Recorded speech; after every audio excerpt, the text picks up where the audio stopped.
Greetings. My name is Louise Dente, and I welcome you to yet another edition of Cultural Caravan. On this edition, we're honored to be joined by actress, singer, comedian, all-around entertainer, Miss Rain Pryor. Welcome to Cultural Caravan. Thank you. It's a pleasure to have you on. You know, basically, we're very excited about your work and certainly the fact that you have an exciting new show that explores a lot of topics, particularly your personal background, as well as just the experience of being a woman in the world. Right. Chicken and latkes. Right. Okay, tell the audience, what is this wonderful show about? So Fried Chicken and Latkes is a look at my life growing up Black and Jewish, but has relevance to what is going on in today's culture racially.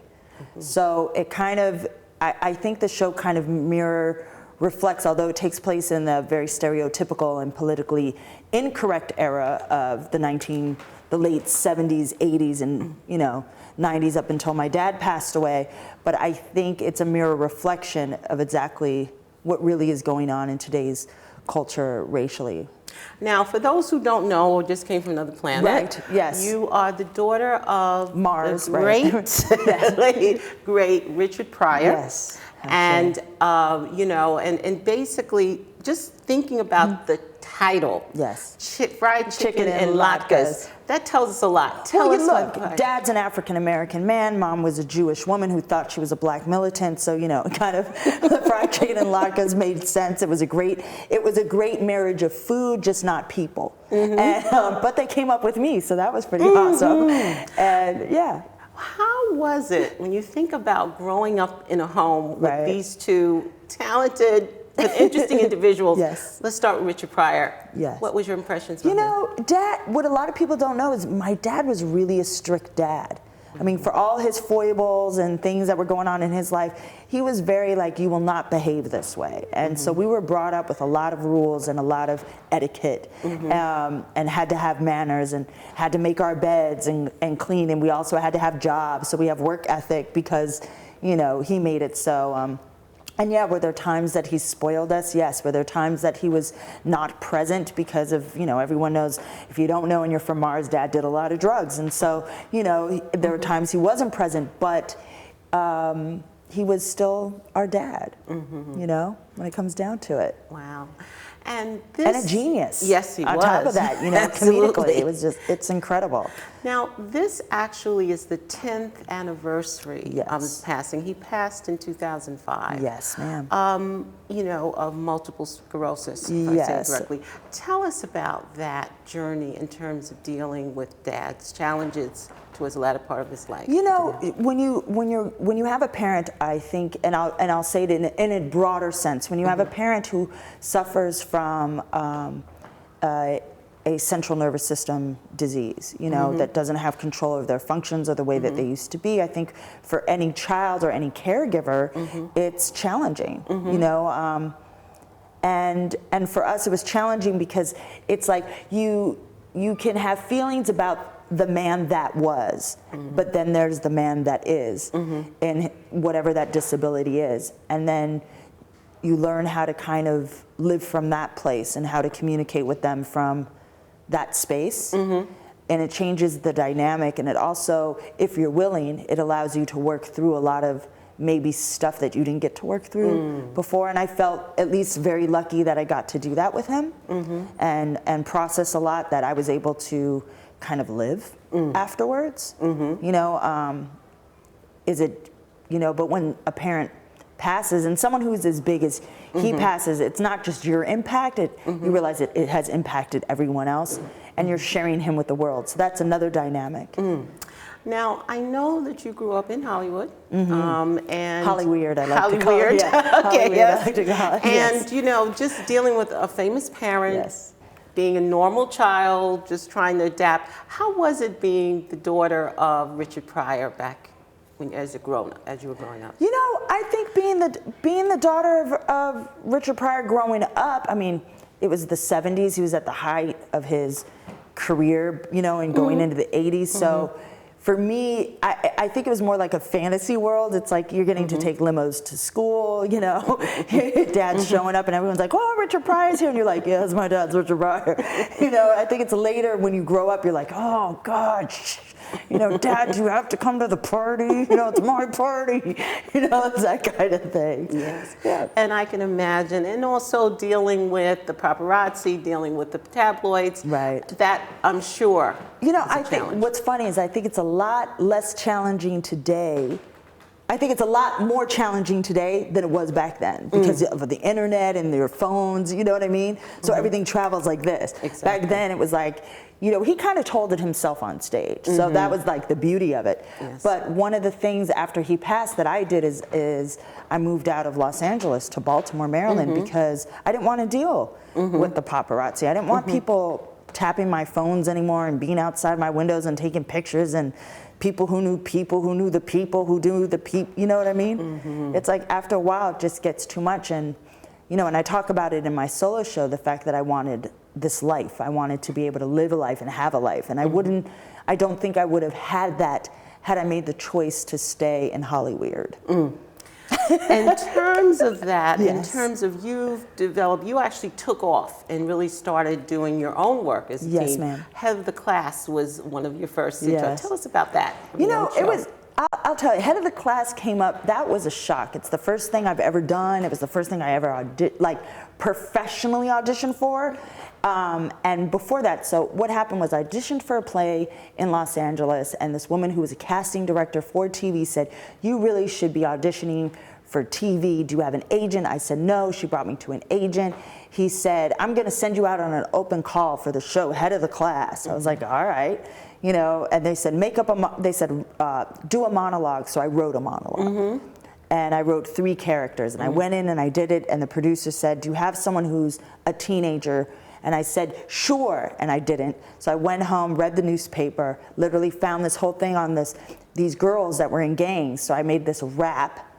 It's like one rapping was really cool, by the way. Made a rap, went in, did the rap, and they said, we want to use that character on the show with you doing it. Wow. So that's how it happened. That doesn't happen, by the way. Absolutely. Now, how did your father react to this? He was happy because he knew. I mean, look, I'm the one who got the Afro wig, and the Mr. Microphone, and my sister got, the education. So they knew I was going to be the performer in the family. Wow. They're like, if anyone's going to make it, this one right here, that's going to be the one. Wow. Yeah. And how did your other siblings react to your in the limelight? You know what? They're fine with it. I mean, look, we all encourage each other. My sister's a professor. My brother's a performer. My brother Richard Pryor Jr. is a performer. My baby brother Mason. My other siblings, who I feel like they're normal, like my sister, they have normal lives. So, so basically, everyone is basically made a name for themselves in a way. They're moving on with their life. I would say we're the most tenacious, independent people with the Pryor name. If there was anything that you want people to take away of what your father described, who your father really was, beyond the glitz and everything else, what would you say? He was a man of truth. And I think he really, if you look at it in terms of our history as just Black people, that the power of the oral story, the oral history is something that he did so well, and he made us laugh, and he made us cry, and he made us see those people, and it was all truth. And he didn't have to. It's funny. It's like in today's world, I wonder, would my dad be urban enough? You know what I mean?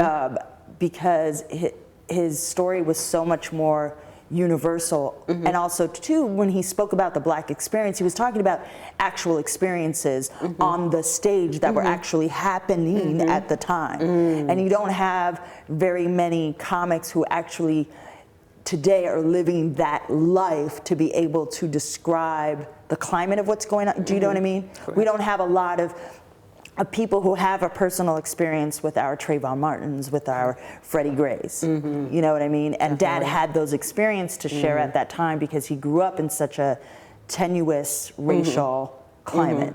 if that makes sense. Definitely. You know, he was a trailblazer. When you Yes, think ma'am. about all of the comics that, you know, your father, I remember going to the theaters and looking at all of his films, okay, and just being amazed because he had so many. I mean, before there was Eddie Murphy, Right. before there was so many, he laid the groundwork, and he was actually respected, I believe, by many comics. Yes, ma'am. At a time in his life, I know he stopped using the N-word. Yes. And Yes. that's one thing they did not remember. But Right. tell us about that. Well, you know, I think for him it was profound. You go to Africa, you see your likeness on money, you see your likeness everywhere, and you realize the things that were post-slavery don't exist for you when you're there.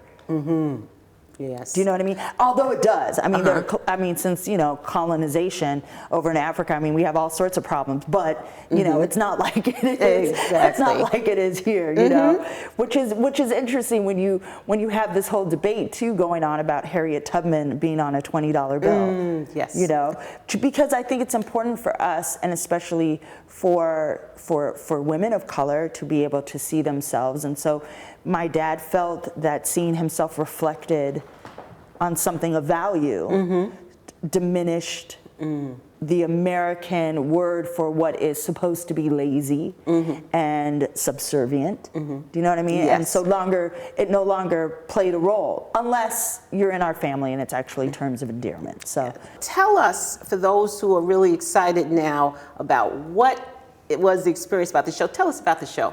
Well, okay, so the experience of it. So Fried Chicken and Latkes, like I said, it's about growing up being black and Jewish, and it's kind of a mirror reflection on what was going on in that time. But as we go through the show, we see it's really also a reflection of what's happening right now in our history. You know, we thought it was going to change because we had a black man for president, and really we've gone backwards instead of forwards. And the show is also about, it's not just I grew up black and Jewish, as it is I found who Rain was through this process. I found who I was after my dad passed away. I realized I no longer had to live in the shadow. He was now a part of my shadow. Does that make sense? And not meaning that he's guiding me. He's one of our ancestors now, so he's part of what's pushing me along into my purpose. And so that's kind of where the journey and the different levels of the show, and there's music in it, there's comedy in it, there's drama in it. I play 11 different characters. Wow. I think now I play 12 different, I think we just added one the other day, so I think now there's 12 different characters. Wow, And that is phenomenal. And I know you also play your dad at some point too. Whoa, I do play my dad. That must be something. I went on in the house, because they got magnums too. And they don't just kill cars, they kill niggas. How did your family react to the show? You know what? They've always loved it. They always like it. I think what's neat is to hear my brothers and sisters go, "Oh yeah, that was like," you know, the older ones like, "Oh, it was like that," you know, and they liked it. I mean, no one's ever complained other than, you know, my mom saying I don't really sound like that, and I'm like, "No, but you really do." Or, you know, I mean, that's really Exactly. Yeah.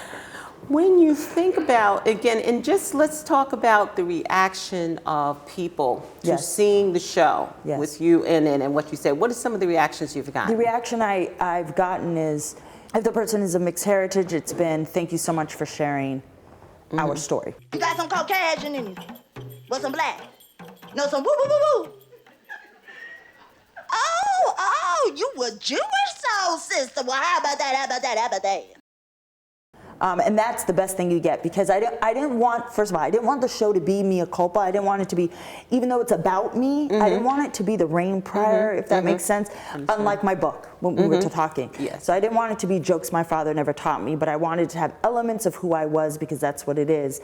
But when someone can walk away and say, "Hey, I saw myself, thank you for sharing our story," and then when other people say, "You made me think about who I am. You made me think, have I said those things? Have I done those things?" Maybe not even consciously, you know, and been unaware. You're now making me kind of aware, and that makes me feel good. Wow. You know? Now my bubby, which is my grandmother on my maternal side, the first time she ever saw me, she took one look at me and said, "My, she's black as a berry, black as a berry." Now, in terms of the fact that this show has actually, the version of the show has actually been brought in. You have Camilla Forbes, who is the director, you know, a fabulous I'll have director. A set. Can I just tell you? Yes, tell us. Yeah, I mean, like, first of all, I started off the show in such bare bones, like, you know, because it was simple. You can self-produce that way. You know what I mean? It's 2 black boxes wherever you go. Maybe it's a chair. Maybe it's not. Maybe they match. Maybe they don't. You don't care. You have your band. It's set up a certain way. There's no frills. You know, and now I have someone whose eye that I trust, because she's also the first director that didn't want to make it the Richard Pryor story, that kept to the truth of what I was trying to do.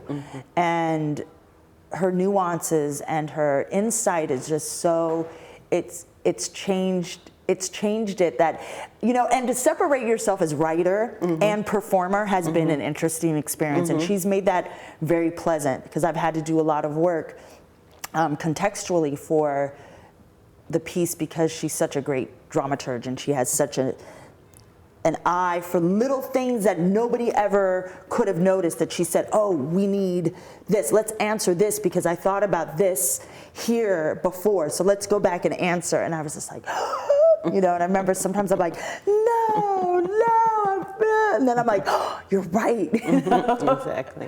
So that's great. And you have a director you can trust and really works with you. And she's brilliant, you know. I mean, she's done great work. This isn't like a novice, you know, director. And so right now, the show that you have now, it's music. People will also discover your wonderful musical abilities, that in terms of being a comedian, a music, and so forth. And so much, I'm sure it takes a lot after you do. Yes, and what's funny is people always ask that. It takes me an hour and a half after the show to wind down, and then I'm literally down. Like I'm ready to go to bed. Put me in the bed, let me sleep. You know, and this is grueling. There's 6 shows a week. So So for those out there who are considering, they're going to get what? What are they going to find out about the show? What is it going to, you know, really? What do you see? What do you want people to come away with this show? That is, although we've come a long way, we still have some ways to go. We still have some work to do.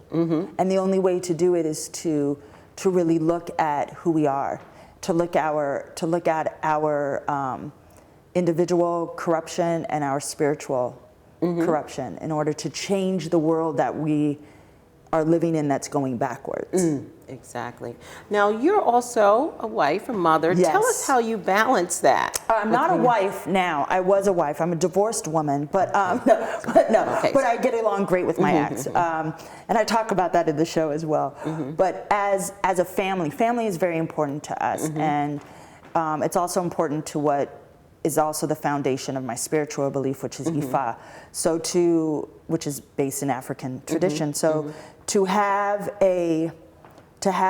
cohesion for your children and to honor each other, although it doesn't mean we always get along, it doesn't always mean we say nice things to one another. What it means is that the broader picture is about her and her well-being, and to raise her up so that she can feel powerful. And I think it's my responsibility as a parent that everything I do is about benefiting her. So having her, took my ego out of it. Because once you have a kid, it's like, you don't even exist, so it doesn't matter. And that's like the beauty, I think, of having, if you can be that kind of aware parent, it's the best thing that can happen, I think, to a human being, is that you're now responsible for everything of that child, and you're also responsible of how you let them go. As well, at all the different stages of their ages. You know, Lotus is 7, and so to watch her now, like all of a sudden she liked boys. It came like this, but she doesn't even know what those feelings are. She I'm watching her change her clothes 4 times because 2 little boys are outside. I'm like, what are you doing? You know what I mean? And I realized, oh my God, she has a crush, and she doesn't even know what she's doing. You know what I mean? I'm like, that's so interesting. It's like the peacock with the feathers. Yeah, you know? Exactly. Now, for those in the audience who may be considering a career in the arts. Get out. No, I'm joking. What suggestions do you have for those out there who are interested in when I was teaching theater and when I was teaching acting in Baltimore, I had my own acting classes that I was teaching. One of the things I said is you have to if you want to be an artist, creatively, in whether it's music, whether it's dance, whether it's theater, television, you have to be honest with yourself. And you have to ask yourself, and I mean blunt honest, am I good enough? And where do I need to train to become good enough? And it's like, because I always find it like, we laugh at the people on American Idol who can't sing, but I also feel sorry for them, because I'm like, where are the people who say to them, no? And how come they don't hear it? You know what I mean? Exactly. And I think to be an artist, you have to be self-evolved and let go of that ego that makes you caught in your self-delusion. And that's the biggest thing I think as an artist. A fellow artist, I could say to another artist is, one, is this something you really want? Do you have what it takes? Not just, I believe. Do you have what it takes? And are you willing to see it through?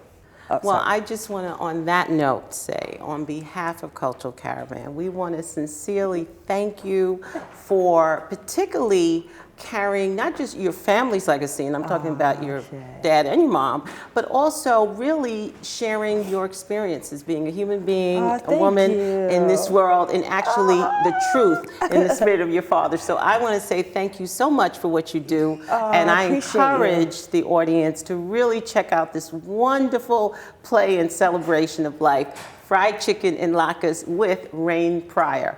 On behalf of Cultural Caravan, thank you so much. Thank you so much for having me. Well, I hope you've enjoyed this broadcast, and we continue to encourage you to tune in, to write, and to tell a friend. And please visit our website at www.ccptv.org. But until next time, Louise Dente saying thank you.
My name is Louise Dente, and I welcome you to yet another edition of Cultural Caravan.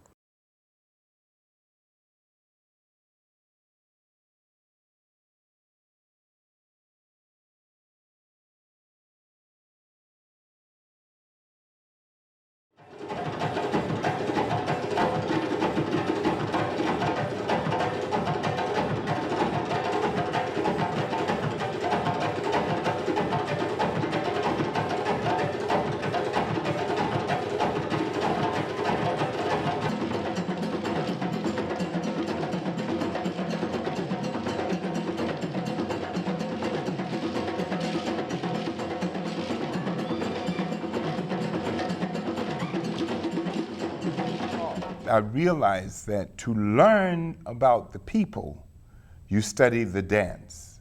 And when you study the dance, you learn the history of the people, because dance in traditional African cultures used to preserve, and so that the young coming forth learn by age group. And as I said, I'm skipping years. In traditional African cultures, you learn by age group.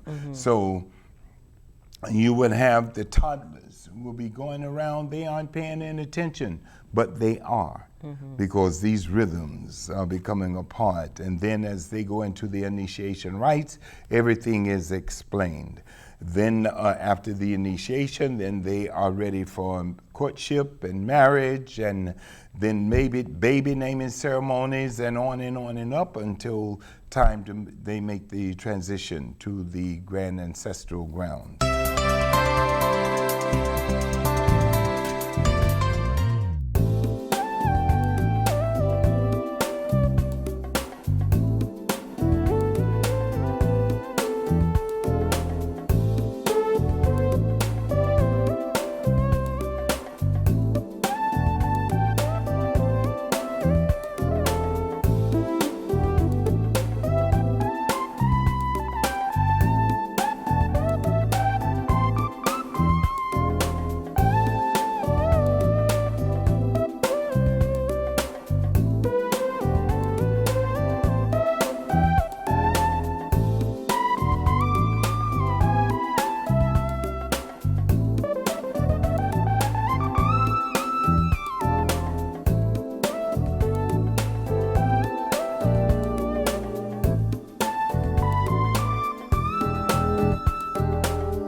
They jumping in the city, West Indian happy, happy whole time.